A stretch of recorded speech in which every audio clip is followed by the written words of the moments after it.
So on May 18th, 1996, SNL is airing the episode with Soundgarden and your host, Jim Carrey.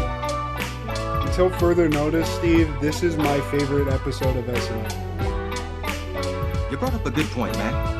And, initially I thought, this is one of the greatest episodes.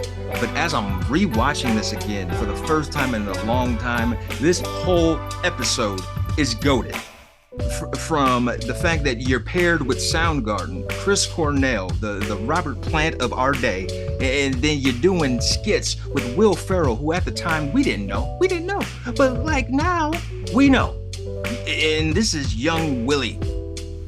He ain't showed the world Willie, yet. dude. Nobody knew who the fuck this guy. It was just starting to pop off. And you're pairing them together, and they collaborated throughout this episode.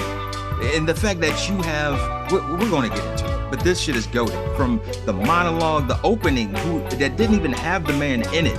That was brilliant. Got a little Bob Dole.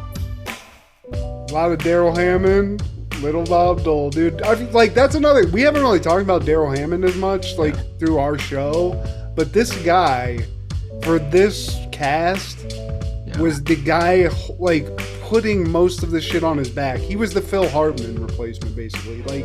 If you needed a guy to do an impersonation or just be good, he was the go-to, and he's a goat. He really isn't talked about enough, I feel like.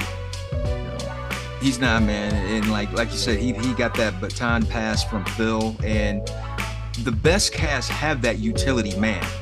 You gotta have that person on standby. Just you never know. And I'm sure Phil Hartman and Daryl Hammond, when their number was called in quick seconds, they had to be put into play, man. So shout out to Daryl Hammond, man.